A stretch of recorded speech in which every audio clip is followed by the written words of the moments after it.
Good morning, Crystal from the Rain Dance Ranch.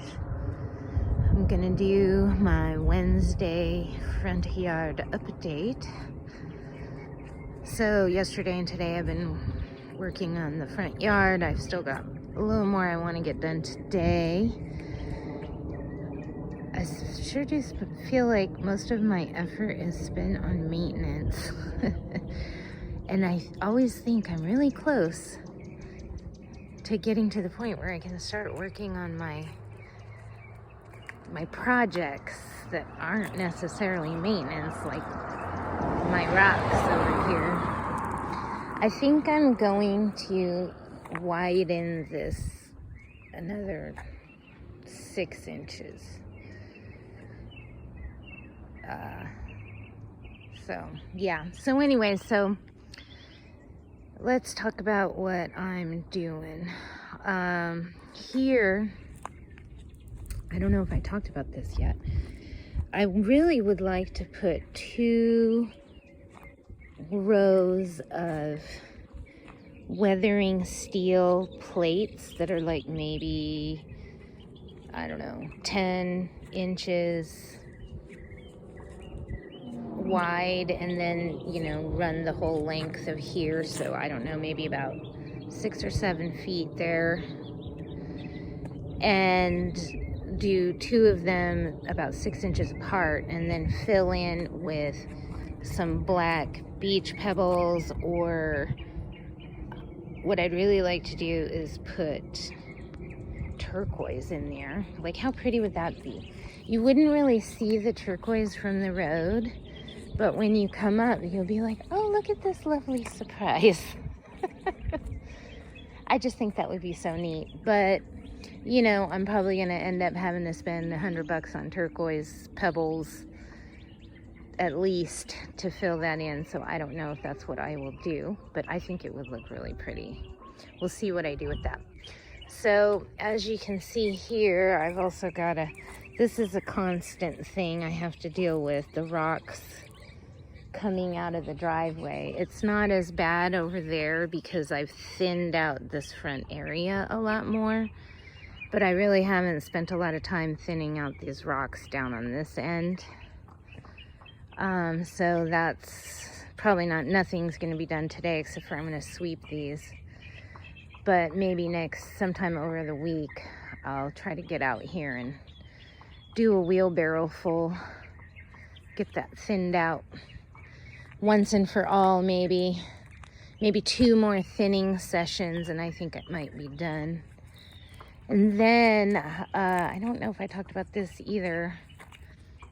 I want to get some of the fixative spray so that these stay in place better, and it's more like an actual driveway. It's a really nice finish. It's a little slightly complicated. I mean, it's not unreasonable, but the fixative, they quoted me like a price of $200 or something when I bought these pebbles. So I don't know, I'm gonna shop around. Anyways, I've decided I do love my Texas sage growing wild like this. I just think it's one of the things I love about this plant is it looks great when you don't trim it, in my opinion. It's one of those shrubs that you don't really have to manicure it, but it does look good manicured. And my neighbor doesn't like these being so high because it's hard for him to see. So I'm gonna probably be doing a manicure session on these, and I might start keeping them manicured because I just think it's an important thing to learn. And I've never manicured them because I love them wild looking. But you don't want to over manicure the Texas sage. It diminishes the amount of blooms they get, and it's just not healthy for the plant. I'm not really sure where the happy medium is. The trees need to be trimmed up. You want to get that fall trim in. they're just getting a little cattywampus, and it's really interesting because I don't know if they do this normally, but they've gotten these sort of secondary flush of extra leaves recently, and I don't know if that's from the monsoon or if they just normally do that, because we had a whole heck of a lot of rain. And then I watered about 3 weeks after the month. I mean, we had like a month of just constant rain. I didn't do any watering, and then last week I did do some deep watering, and I'll probably won't do another deep watering again. I'll probably just do deep waterings like once a month, and then I probably won't do anything once they lose their leaves. I don't know, maybe once a month. I'll just keep doing it. And then in the spring I'll pick up again doing it like every couple weeks. So yeah, back here nothing got done. I got a big pile of weeds. Those rocks, those fake boulders are still sitting here. But here's what I did get done. So see this red-tipped yucca has one bloom that has color, but it doesn't make much of an impact. So I'm going to be cutting that bloom off, and then I'm going to be taking these spent blooms off too that have been here all summer. I've just kind of been observing these plants, and you know, there's really not much to see, but I never really, I'm observing them with new eyes, like, what can you make happen with these things? And this is a really interesting, this was really pretty when it was in bloom. Look at the growth on this bloom stalk. I'm gonna try to save this for what, I don't know, but it just, you don't see that very often. Usually they just come out and they might get one bend in them, but they just sort of come out like this one does without. But what I'm going to be doing here is, well, you can see here I have a serious problem with Bermuda grass. I don't know how well you can see that. There, see that? That's Bermuda grass. And I've just kind of been pulling on it here and there to keep it under control and prevent it from photosynthesizing as much as possible. And also keeping it from spreading out. So the solution to this Bermuda grass problem, because I have spent so much time, you don't even know, trying to get in around the bottom of this and in the middle, and trying to keep this Bermuda grass from continuing to come up through this plant. And I could cut it down to the nub and start focusing on pulling out the Bermuda grass from the roots as much as possible and just stay on top of it, which is what I've been doing with another one of my red-tipped yuccas, which I will show you in a minute. So anyway, so I'm going to be cutting these, and it's really easy. You just get down to the bottom of the spent stalk as far as you can and nip it off. But there's probably also a lot of these brown leaves like this. And every year there's probably 50 of these things on these plants. When you get plants about this big, every year you get these stalks, or these leaves that just die off, which leaves often do on most plants. Most plants just naturally lose some of their leaves. And I've been living with these red-tipped yuccas for years, and I know what to do, and it really makes them look a lot nicer if you go in once a year. You could even do it twice a year if you want. Sometimes I actually kind of do it twice a year because I just can't help myself. But once a year you want to go in and pull these, and then you might want to cut off a little bit down at the bottom. Do like a pineapple cut.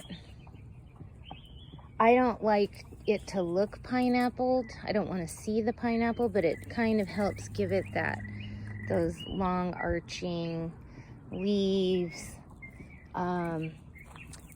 without all the leaves just kind of like hanging on the bottom. But I mean, even if you left it like this and let it do its thing, I mean, it still looks good. Even if I didn't pull these out, you hardly notice them. I mean, do you look at this and notice them? I know there's more in there. The other plant I did yesterday, and there was a lot of dead leaves in there.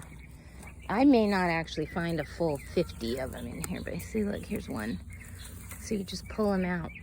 And sometimes they don't pull out, so I leave them in for next time, or I will, if I'm feeling really ambitious, I will literally cut them off. But if they don't come out real easily by hand the first time, in another 6 months, they'll probably be ready to just pull out by hand. And it's just really a lot easier, and the plant still looks good. But I just do this a couple times a year to just keep it nice. And yeah, I'm actually not seeing a lot of those. See, now here's one. I would cut this brown portion of the leaf off. It's not necessarily pulling out or anything. So I don't know. I may, in the spring, I may cut that down to the nub, or I might try to give it another year and see if I can get it so that there's less Bermuda grass coming through. But let's go over to this one. So this is one I cleaned up yesterday, and it just looks a lot cleaner. A lot of people might cut some of those longer leaves off, but I kind of want it, I would like for it to grow a mass of longer leaves and have a nice spread. So I do like the way it looks, and I went ahead and left that flower there because why not? That one actually looks good. And here it looks like, yeah, I was gonna cut this guy off, but then I noticed there's another leaf coming out. Although this guy could have been cut off now that I'm looking at it with fresh eyes in the morning. See how that one just kind of looks funky? But again, if you were trimming yours up, this one I missed. You know, if you end up leaving a few things in, the plant still looks good. So these are just great. I love these red tip yuccas, and they just can take everything. So let me show you this red tip yucca over here. Let's see. Can you see it? I can't see it. So a year ago, we literally, this was slightly smaller than the other ones, but a year ago, I mean, this was like cut down to the nub, and it just started growing right back. And so over the course of the year, probably at least 20 times, I've been in here pulling out little blades of grass. Like here's one right here, right now. And in the wintertime, this is Bermuda grass. See, that was growing in there. And it's like impossible. But if you keep pulling it out and you don't let it see the light of day, it will stop growing eventually. But I think I'm gonna take some of these out because look, this is a whole plant right here. I could get like 1, 2, 3. I could easily get like 4 plants, and then it will be even easier to control that grass. And then eventually it will be all gone. So hopefully I won't have to come to that with this one over here, but it probably will. I don't know what I'm gonna do. So anyways, the Mexican petunia is blooming. So he looks pretty. Of course, the blooms like are facing the wall. And as you can see, it doesn't really have all that great of growth. So I'm probably gonna make another video specifically talking about that more later. The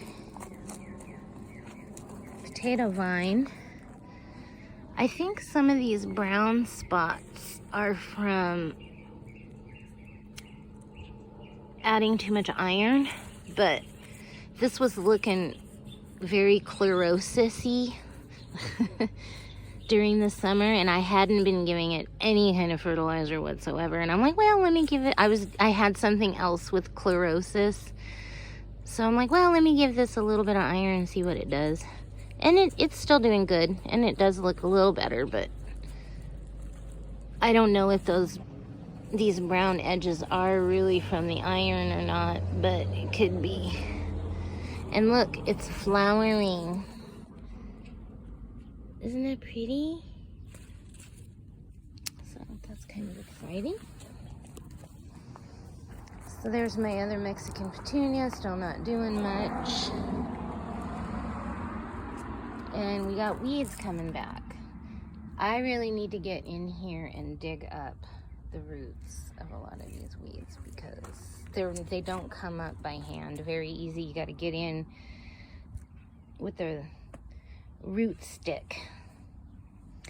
So here's my tropical smoothie agave pot with the Dreams Red petunia that I grew from seed, and I love this Dreams Red.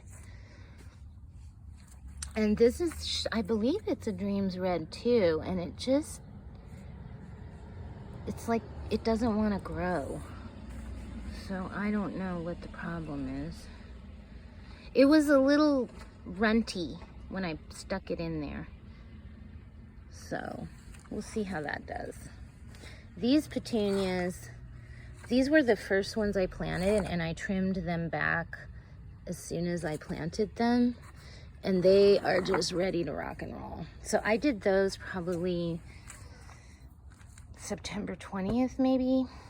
I'd have to look at my archives, but it was toward the end of September. But I think, yeah, it was probably somewhere around the 20th. So the petunias are just looking fabulous. And I don't know what I was thinking. I should have planted the petunias in front of the ugly side of the cactus. Because I don't know. I should have known better. I don't know what I was thinking when I planted this. But whatever. It is what it is. These string of spears are, oops, real active.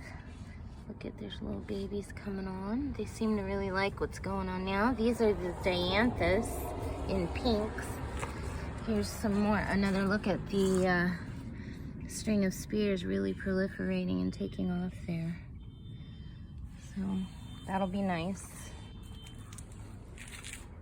And then over here, got my Nile grass. Needs a little trimming up, but it doesn't look too bad. Probably not gonna get to that for another week, who knows. Over here, I just trimmed back the pink petunias so they bush out. I should have done it right away, but they looked so pretty. I wanted to enjoy them for a little while. And then over here, so I was a little concerned after I planted this alyssum a couple days later. I'm like, what was I thinking? Because alyssum, of all the annuals that I could have planted with this, alyssum is probably the most thirsty. And I don't know if this thing is gonna like all the water it's gonna be getting. And I kind of like the airy growth of this alyssum, so I'm gonna let it ride. The billy buttons are getting a little bigger. hopefully, I can't wait to see those in bloom. Come on, bloom, Billy Buttons. So I'm leaving this one without trimming it back, giving it that first cut back to get it to bush out. But these I did cut back yesterday, I think, and so we'll see how those grow as compared to this. So they'll be growing side by side, but this one's filling in nicely. Hopefully we will get a zinnia out of this. That would be really nice. Some bugs have been eating it. At least we're feeding the wildlife here. The alligator aloe is getting really stressed. And when it first started doing that, I didn't really like it. And I do prefer it to be its nice, pretty green color, but it's kind of growing on me. It's kind of like a peach colored stress. Like, it's like peach and olive green, which actually is kind of pretty. Oh, is that even showing? I can't see my screen. It just looks so pretty. So it'll be interesting to see how this does in full sun all winter long. But once the summer hits, this is going back in the shade. And I sure would love to get some pups on the potatorium. And probably by the end of the spring next year, I have a feeling this will be totally filled in. And it'll look like an ice cream cone that you don't want to eat. All right, so that's how things are coming along in the front yard. Doesn't look drastically different yet, but that pot over there those pots over there on that side are really starting to make an impact. So like I said, by Halloween, these will probably look a lot more filled in. Although it could be another week into November before they look really established, if that makes sense. But they will just keep getting better and better all winter. As long as I keep watering them just right. So thanks for watching. That's the front yard tour, the progress that has been made.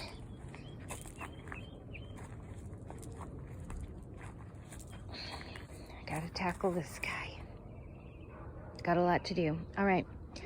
Crystal from the Rain Dance Ranch. When it rains, go out and dance.